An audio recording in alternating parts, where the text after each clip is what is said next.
550 ජාතක පොත් වහන්සේ අංක 7 කට්ඨහාරි ජාතකය.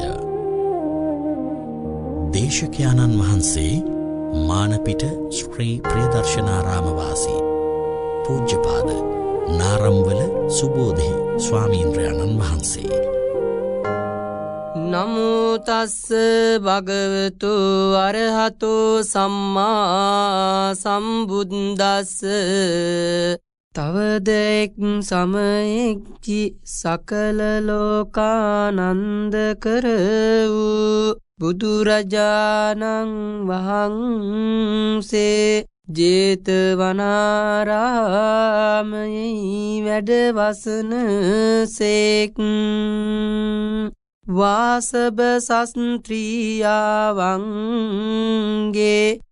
කතාව ආරම්භයා මේ ජාතකය වදාළ සේක. මෙහි වර්තමාන කතාව 12 වැනි නිපාතයෙහි බද්රසාල ජාතකයෙහි මතු පහළ වන්නේය. ඒ වසඹ සස්ත්‍රියාවෝ වනාහි මහානාම නම් ශාක්‍ය රජුරුවන්ගේ දුවනියෝය. නාගමුණ්ඩානම් දාසියගේ කුස පිළිසිඳ ගත්තාය. කොසල් රජ්ජුරුවන්ට අගමෙහෙසුන් වූවාය. උතුමු රජහට ප්‍රිය වූ ත්‍රයකු වැදුවාය. කුසල් රජවනාහි වාසබ සස්ත්‍රියාවන්ගේ දාසිභාවය පසුව දැන ස්ථානාන්තරයෙන් පිරිහෙළුයේය. විඩූඩභ නම් පුත්‍රයාගේද තානාන්තර පිරිහෙළුයේය.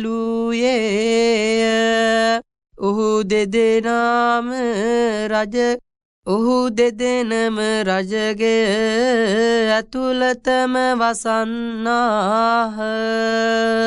බුදුරජාණන් වහන්සේ ඒ කාරණය දැන වදාරා පෙරවරු 500ක් භික්ෂූන් පිරිවරා රජගෙට වැඩ පනවන ලද ආසනයෙහි වැඩ ඉඳ මහරජ වාසබ සස්ත්‍රියාවෝ කොයිදයි වදාළ සේක.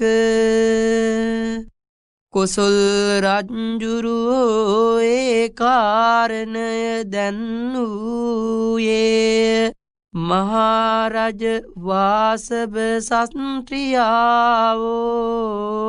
කවරකුගේ දියණියෝදයි විචාල කල්හි ස්වාමීන් වහන්ස මහානාම නම් රජ වූගේ අයි කීසේක. කවරක් නිසා ආයේදයි වදාළ කල්හි ස්වාමීන් වහන්ස මානිසායයි කීවෝය. මහරජ වාසබ සස්ත්‍රියාවෝ රජවුගේ දුවනියෝය. රජහු නිසා වූය. රජහු නිසාම පුත්‍රයකු ලද්දීය. ඒ පුත්‍රතෙම කවර කාරණයකින් පියාණන් අයිති රාජ්‍යයට හිමි නොවන්නේද? පූර්ව කාලයේ රජදරුවෝ මොහොතක් කල්ලෙක්ව වාසය කළා වූ දරු කැටියගේ බඩෙහි උපන්නා වූ පුත්‍රයෙකු ලැබ ඒ පුත්‍රයාට රාජ්‍ය දුන්නාහු යයි වදාළ කල්හි කොසොල් රජතෙම ඒ කාරණය පහල කරනු පිණිස භාග්‍යවතුන් වහන්සේට යාඥා කළේය. භාග්‍යවතුන් වහන්සේ භවයෙන් වැසී තිබූ කාරණය ප්‍රකාශ කොට වදාළසේක. යට ගිය දවස බරණැස් නුවර රාජ්‍ය කරන්නා වූ බ්‍රහ්මදත්ත නම් රජ්ජුරු කෙනෙක් මහත්තු පිරිවරින් උයනට ගොස් එහි පුෂ්ප ඵල ලෝභයෙන් හැසිරෙන සේක්. උයන් වනල හැබැයි ගායනා කොට දරනෙලන්නා වූ එක් ස්ත්‍රියක් දැක පිළිබඳ සිත් නැතිව තෘෂ්ණා සංවය කළෝය. එකනෙහිම අප මහා බෝධිසත්වයන් වහන්සේ අප මහා බෝධිසත්වයන් වහන්සේ ඒ ස්ත්‍රියගේ බඩෙහිම පිළිසිදගත් සේක. එකනෙහිමගේ බඩ වීදුරු පුරවන ලද්දක් මෙන් ගරු කුක් කුසිය වූයේ. ඒ ස්ත්‍රිය ගැබ පීටි බව දැන මහා රජමාගේ ගර්භය පිහිටියේ යයි කීවාය. එකල්හි ඒ රජතෙම අංගුෂ්ඨ මුද්‍රිකාවාදී ඉඳින් දුවනී කෙනෙක් වූනම් මේ අංගුෂ්ඨ මුද්‍රිකාව විකූට පෝෂ්‍ය කරව ඉඳින් පුත්‍රයෙක් වීනං මේ මුද්‍රිකාව හා සමග මාගේ සමීපයට ගෙන එවයි කියා වැඩිසේක. ඒ ස්ත්‍රීද ගර්භය මුහුකුරන ලද්දී බෝධිසත්වයන් වහන්සේ වැදුවාය. ඒ අප මහා බෝධිසත්වයන් වහන්සේ ඔබ මොබ හැසිරෙන කල්හි කෙලිමඩුල්ලෙහි ලදරුවෝන් වහන්සේට මෙසේ කියන්නාහු. පියාණන් නැත්තහු විසින් පහරන ලදුන් හයි කියන්නාහුය.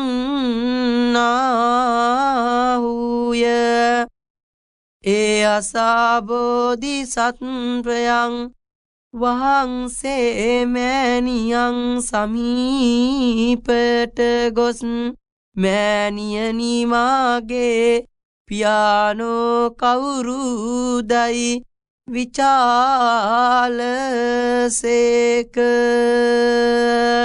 පුත්‍රය තෙපි බරණැස් රජුගේ පුත්‍රයෙකු යයි කීවාය. මෑණියනි කිසි ලකුණක් ඇත්තේදයි විචාලසේක. පුත්‍ර රජ්ජුරුවෝ මේ මුද්‍රිකාවදී ඉඳින් දුවනි කෙනෙක් නම් මේ මුද්‍රිකාව විකෝට ශෝෂ්‍ය කරව. මේ මුද්‍රිකාව විකෝට පෝෂ්‍ය කරව. ඉදින් පුත්‍රයෙක් වීනං මේ මුද්‍රිකාව හා සමගගෙනවයි කියා ගියසේකයි කීවාය. මෑණියනි එසේ කල්හි කවර කාරණයකින් මාපියාණන්ගේ සමීපයට කැඳවාගෙන නොයන්නේහිදයි කීසේක. ඒ ස්ත්‍රී අප මහා බෝසතාණන්ගේ අධ්‍යාසය දැන රාජවාසභ වනත් ආරයට ගොස් රජහට කීවාය. රජවු විසින් කැඳවනු ලබන්නී රජගෙට වැද රජහට වැඳ මහරජ්ජුරුවන් වහන්ස මෙතෙම නුඹ වහන්සේගේ පුත්‍රයෙකයි. මෙතෙම නුඹ වහන්සේගේ පුත්‍රයෙකයි කීවාය. රජ්ජුරුවෝද දන්නාසේක්ම පර්ෂත් මේ රජ්ජුරුවෝද දන්නාසේක්ම පර්ෂත් මැද ලජ්ජාවෙන් මාගේ පුත්‍රයෙක් නෙවෙයි කීසේක. මහරජ්ජුරුවන් වහන්ස නුඹ වහන්සේගේ මේ මුද්‍රිකාවය මේ දැනගනුවයි කීවාය. මේද මාගේ මුද්‍රිකාවක් නොවෙයි කීසේක. මහරජ්ජුරුවන් වහන්ස දැන් සත්‍යයක් ක්‍රියාව හැර මට අනික් සාක්ෂයක් නැත්තේ. මේ ලදරු තෙමේ නුඹ වහන්සේ නිසා උපන්නේ වීනං අහස්සී සිටීවයි. ඉඳින් එලෙස නොවීනං බිමහි මරණයට පැමිණේවයි කියා බෝධිසත්වයන් වහන්සේගේ පාදත්වය අල්වාගෙන අහස්සී දැමුවාය. අප මහා බෝධිසත්වයන් වහන්සේ අහස්සී පලක් බැඳ හුන්සේක්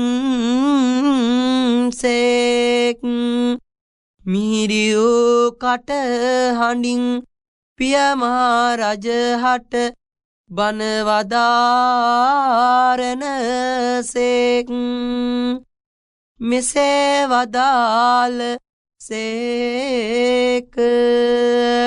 මහරජ මම නුඹ වහන්සේගේ ආත්මජ පුත්‍රයෙක්මි. ජන ප්‍රධාන වූ මහරජ නුඹ වහන්සේ මාරක්ෂා කොට වදාළ මැනව. මහරජ්ජුරුවන් වහන්ස හස්තිබන්ධන මහරජ්ජුරුවන් වහන්ස හස්තිබන්ධ අස්වබන්ධාදියු මනුෂ්‍යයන්ද හස්තවශ්වාදියු තිරස්චීන සත්වයන් රක්ෂා කරන සේක්. සකිය පුත්‍ර වූ මාරක්ෂා නොකරන සේක් දයි. නින්දා කිරීමෙන් හානුග්‍රහ කිරීමෙන් මෙසේ වදාළසේක. අහස්සීන්ද මෙසේ ධර්ම දේශනා කරන්නා වූ බෝධිසත්වයන් වහන්සේගේ ධර්ම අසා ත්‍රයා මෙසේ වරමං පෝෂ්‍ය කරමි. මංම පෝෂ්‍ය කෙරෙමි කියා අතදිගු කළසේක. අනිකුත් සත්වයෝ දහස් ගණන් අත්දිගු කළාහුය. බෝධිසත්වයන් වහන්සේ අනික් කෙනෙකුන්ගේ අතට නොබැස රජුගේ අතටම බැස එකයෙහි උන්සේක. රජ්ජුරුවෝ අප මහා බෝධිසත්වයන් වහන්සේට යුවරාජ්‍ය දෙව්සේක. මෑණියන් වහන්සේ අගමේ සිය කළසේක. බෝධිසත්වයන් වහන්සේ පිය රජු ඇවෑමින් කාසට්වාහන නම් රජව දැහැමෙන් සෙමෙන් රාජ්‍ය කොට කම් වූ පරිද්දෙන් මිය පරලොව ගියසේක. ශාස්තෘ බුදුරජාණන් වහන්සේ කොසොල් රජහට මේ ජාතක ධර්ම දේශනාව ගෙනහැර දක්වා මේ ජාතක ධර්ම දේශනාව ගෙනහැර දක්වා වදාරා අතීත කතාව හා වර්තමාන කතාව දක්වා පූර්වාපර සන්ධි ගලපා මේ කට්ටහාරි ජාතකය නිමවා වදාළසේක.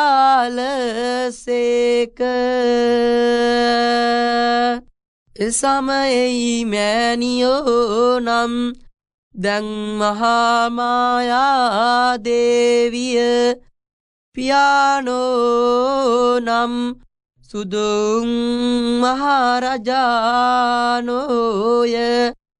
කාෂ්ඨවාහනම් රජව උපන්නේ තිලෝගුරු සම්යක් සම්බුදු රජ වූ මම්ම වෙම්දයි තමන් වහන්සේ දක්වා